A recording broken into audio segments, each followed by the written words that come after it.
Good morning students. आज हम करेंगे प्रीवियस ईयर के एसएसटी के मोस्ट इंपॉर्टेंट क्वेश्चन सीटेट के लिए। तो यहाँ पर आपका फर्स्ट क्वेश्चन है, दक्षिणी ध्रुव व्रत अवस्थित है। फर्स्ट ऑप्शन 23.5 डिग्री दक्षिणी, सेकेंड ऑप्शन 66.5 डिग्री दक्षिण, थर्ड ऑप्शन 25.5 डिग्री दक्षिण, फोर्थ ऑप्शन 50.5 डिग्री दक्षिण। तो देखो यहाँ पे जो आपका करेक्ट ऑप्शन बनेगा वो आपका बनेगा ऑप्शन नंबर 2, क्योंकि जो आपका दक्षिणी ध्रुव है वो आपका जब आप ग्लोब देखते हो तो ग्लोब में नीचे की तरफ है और नीचे की तरफ ये 66.5 डिग्री दक्षिणी पर अवस्थित है। तो ये आपका एकदम करेक्ट ऑप्शन है।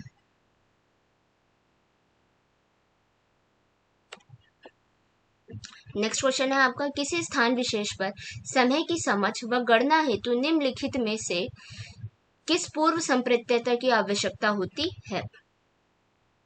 फर्स्ट ऑप्शन पृथ्वी का परिक्रमण, सेकेंड स्थान विशेष का देशांतर और ग्रीनविच से उसकी तुलनात्मक दिशा, थर्ड स्थान विशेष का अक्षांश और ग्रीनविच से उसकी तुलनात्मक दिशा, फोर्थ स्थान विशेष का देशांतर, ग्रीनविच से उसकी तुलना दिशा और ग्रीनविच पर समय। तो देखो इसमें जो आपका करेक्ट ऑप्शन बनेगा वो बनेगा ऑप्शन नंबर 4, क्योंकि ग्रीनविच वो एक रेखा है जो कि आपके ग्लोब पर खींची गई है, जहां के समय के हिसाब से आपके बाकी सारी देशों के समय डिसाइड होते हैं। यहाँ पे आपका करेक्ट ऑप्शन बनेगा ऑप्शन नंबर 4। नेक्स्ट क्वेश्चन, पृथ्वी लगभग 24 घंटे में अपने अक्ष पर 360 डिग्री घूम जाती है, अर्थात वह 1 घंटे में 15 डिग्री घूमती है। इस प्रकार जब ग्रीनविच में रात के 12 बजते हैं तब ग्रीनविच से 15 डिग्री पश्चिम में समय क्या होगा? देखो ये ऐसे क्वेश्चन सॉल्व करते टाइम आपको हमेशा एक चीज ध्यान रखनी चाहिए कि ग्रीनविच से जो देश पश्चिम की तरफ होते हैं उनका समय ग्रीनविच रेखा से पीछे चलता है, और जो देश पूर्व की तरफ होते हैं उनका टाइम हमेशा ग्रीनविच रेखा से आगे चलता है। तो यहाँ पे जो आपका करेक्ट ऑप्शन बनेगा वो बनेगा, पहले आप ऑप्शन पढ़ लेते हैं। ऑप्शन नंबर 1 अपराह्न, 2 1 पूर्वाह्न, ऑप्शन नंबर 3 11 अपराह्न, फोर्थ 11 पूर्वाह्न। तो यहाँ पे जो आपका करेक्ट ऑप्शन है वो बनेगा ऑप्शन नंबर 3, क्योंकि वो 1 घंटे क्या है आपका पीछे होगा ग्रीनविच से। नेक्स्ट क्वेश्चन, निम्नलिखित में से कौन सा उष्ण कटिबंधीय घास का मैदान है? फर्स्ट ऑप्शन मध्य एशिया में स्टेपी, 2 दक्षिण अफ्रीका में वेल्ड, थर्ड अर्जेंटीना में पेम्पास एंड फोर्थ ब्राजील में कंपोस। तो यहाँ पे जो आपका करेक्ट ऑप्शन है वो है ब्राजील में कंपोस घास के मैदान। क्यों? क्योंकि एक तो आपके उष्ण कटिबंधीय घास के मैदान है, और जब आप ब्राजील को मैप पर देखते हैं तो ये आपके क्या नाम है भूमध्य रेखा और मकर रेखा के बीच में आता है। ऑप्शन नेक्स्ट क्वेश्चन, लद्दाख के बारे में निम्न कथनों पर विचार कीजिए। लद्दाख एक ठंडा रेगिस्तान है, हाँ तो ये तो है, लद्दाख एक ठंडा रेगिस्तान है। नेक्स्ट, लद्दाख कम ऊंचाई पर होने के कारण यहाँ की जलवायु अत्यधिक ठंडी तथा शुष्क होती है। तो पहली बात, जो लद्दाख है वो कम ऊंचाई पर नहीं है, वो अत्यधिक ऊंचाई पर है। तो ये तो ऑप्शन यहाँ से गलत हो गया। नेक्स्ट, लद्दाख में उच्च शुष्कता के कारण वनस्पति विरल है। तो यस, जो लद्दाख है आपका, लद्दाख में वनस्पति काफी कम है। तो यहाँ पर आपका ऑप्शन नंबर ए एंड सी सही है, और अगर यहाँ पे देखें तो आपका ऑप्शन नंबर 3 एकदम करेक्ट है। नेक्स्ट क्वेश्चन पर मूव करते हैं।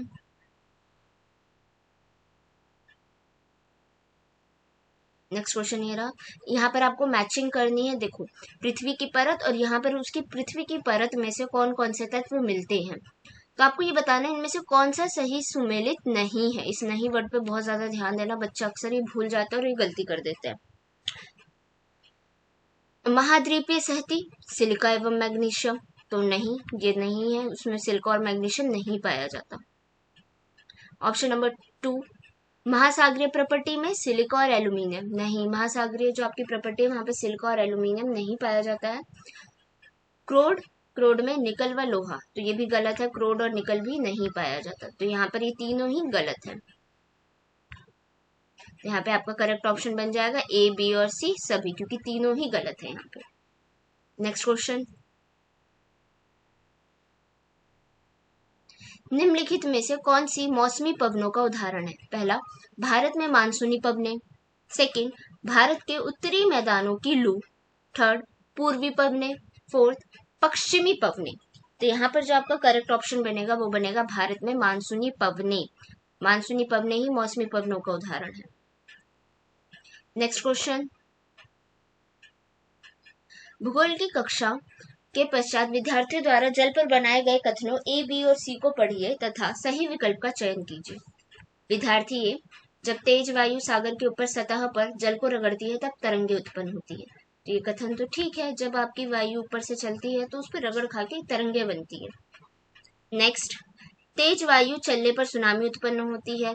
तो ये भी है, जब आपकी तेज वायु चलेगी तब भी आपकी सुनामी भी पैदा होती है। और साथ ही साथ सुनामी का जो एक बड़ा कारण होता है वो ये होता है कि महासागर के जो नीचे जो पृथ्वी है वहां पर भूकंप आता है, भूकंप की वजह से फिर आपकी सुनामी की लहरें बनती है। तो ये भी यहाँ पर ठीक है। नेक्स्ट सी, ज्वार भाटा तरंगों के प्रकार है। तो ये भी ठीक है, ज्वार भाटा भी आपके तरंगों के प्रकार हैं। तो यहाँ पर आपका जो करेक्ट ऑप्शन बनेगा वो बनेगा ए, बी और सी। नेक्स्ट क्वेश्चन, निम्न में से उद्योग वेल्ड में विकसित हुआ। भेड़ पालन के कारण ऊनी उद्योग, सेकेंड याक पालन के कारण ऊनी उद्योग, थर्ड ऊंट पालन के कारण चमड़ा उद्योग, फोर्थ गेहूं उत्पादन के कारण कृषि आधारित उद्योग। तो यहाँ पे जो आपका करेक्ट ऑप्शन है वो है गेहूं उत्पादन के कारण कृषि आधारित उद्योग। वहां पे गेहूं बहुत होता है वेल्ड में, तो आपको ये ध्यान रखनी है ये बात। नेक्स्ट क्वेश्चन, कथन ए और बी पर विचार करें और सही उत्तर का चयन करें। कोल्लार की खानें विश्व की गहरी खानों में से हैं, जो अयस्क के खनन को बहुत खर्चीली प्रक्रिया बनाती है। बी, कर्नाटक में सोने के निक्षेप हैं। तो यहाँ पर जो आपका करेक्ट ऑप्शन है पहले पढ़ लेते हैं। ऑप्शन नंबर ए और बी दोनों सही है। 2, ए और बी दोनों ही गलत है। थर्ड, ए सही है लेकिन बी गलत है। फोर्थ, ए गलत है लेकिन बी सही है। तो यहाँ पर जो आपका करेक्ट ऑप्शन है वो है फोर्थ, क्योंकि इसके अंदर कोलार खान जो है वो विश्व की सबसे गहरी खान नहीं है, पर कर्नाटक से सोने के निक्षेप निकलते हैं। आपने केजीएफ वगैरह मूवी भी देखी होगी। तो यहाँ पर जो करेक्ट ऑप्शन है वो है ऑप्शन नंबर 4।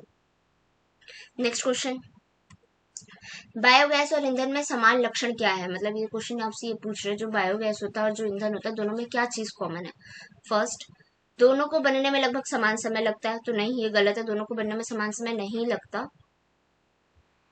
नेक्स्ट, दोनों गैर परंपरागत ऊर्जा के स्रोत है। नहीं, गैर परंपरागत ऊर्जा के स्रोत दोनों नहीं है। नेक्स्ट,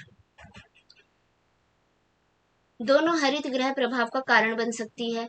यस, ये हो सकता है, क्योंकि जो बायोगैस है, बायोगैस में से भी मीथेन की मात्रा निकलती है और ईंधन को जलाने से भी मीथेन की मात्रा निकलती है। तो नेक्स्ट ऑप्शन, यहाँ से ऑप्शन नंबर 3 आपका ठीक हो चुका है। नेक्स्ट क्वेश्चन, निम्नलिखित में से कौन सी विशिष्टता गहन निर्वाह कृषि से संबंधित है।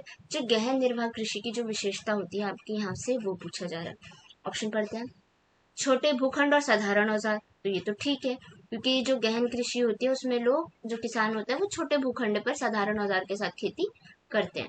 नेक्स्ट, संघन जनसंख्या वाले क्षेत्र। तो यस, ये भी होता है, जनसंख्या वहां पे काफी अच्छी होती है। नेक्स्ट, अर्धशुष्क क्षेत्र। तो नहीं, अर्धशुष्क क्षेत्र जो उधर वो नहीं होता। नेक्स्ट, अधिक धूप वाले दिनों से युक्त जलवायु। यस, जब गहन खेती की जाती है तो उस समय धूप बहुत तेज होती है। तो यहाँ से जो आपका करेक्ट ऑप्शन बनेगा वो बनेगा option number A, B, D किस में है, ये रहा option number 2, A, B, D सही है। नेक्स्ट क्वेश्चन पर मूव करते हैं। निम्नलिखित में से क्या विविधता नहीं बल्कि असमानता का एक उदाहरण है। देखो, विविधता अलग चीज है, असमानता एक अलग चीज है। विविधता में एक्चुअली समानता की भी बात होती है, पर जहाँ पर असमानता होती है वहां पर लोगों के साथ किसी न तो किसी आधार पर भेदभाव पैदा हो जाता है या फिर किया जाता है। यहाँ पर ऑप्शन है धर्म का अंतर। तो ये तो असमानता का नहीं हो सकता, क्योंकि विविधता का एग्जाम्पल है आपका। मातृभाषा का अंतर, ये भी विविधता का ही एक एग्जाम्पल है। नेक्स्ट, आर्थिक स्तर का अंतर, एंड फोर्थ, खाद्य संबंधी आदतों का अंतर। तो देखो, यहाँ पे जो ऑप्शन नंबर 3 है ये करेक्ट है, क्योंकि आर्थिक रूप से बहुत से लोग ऐसे हैं जो बहुत ही ज्यादा अमीर है और आर्थिक रूप से कुछ लोग ऐसे हैं जो 2 वक्त की रोटी तक नहीं कमा पाते। तो ये आपका एक असमानता का एग्जाम्पल है। नेक्स्ट क्वेश्चन, पूर्वाग्रह का अर्थ होगा। पूर्वाग्रह का मतलब होता है जो लोग पहले से ही धारणा बना के चलते हैं। तो यहाँ पे आपके ऑप्शंस हैं। लोगों के बारे में नकारात्मक राय बनाना। बी, लोगों को हीनता की दृष्टि से देखना। सी, लोगों को एक ही छवि में बांधना। तो यहाँ पर जो आपका करेक्ट ऑप्शन बनेगा एक तो ये है, लोगों के बारे में नकारात्मक राय बना लेना, और इधर बनेगा एक तो आपका ये सी, लोगों को एक ही छवि में बांधना। यहाँ पे जो आपका करेक्ट ऑप्शन है वो है A and C. Next question, निम्नलिखित में से कौन सा कानून भारतीय संसद द्वारा पारित नहीं किया गया था। यहाँ से आपको एक वो कानून पूछ रहे जो कि भारतीय संसद ने पारित नहीं करा है, या तो हो सकता है किसी और मिनिस्ट्री ने करा होगा। देखो, फर्स्ट ऑप्शन राजद्रोह का कानून, तो ये तो आपके क्या नाम है भारतीय संसद ने ही कर रखा था।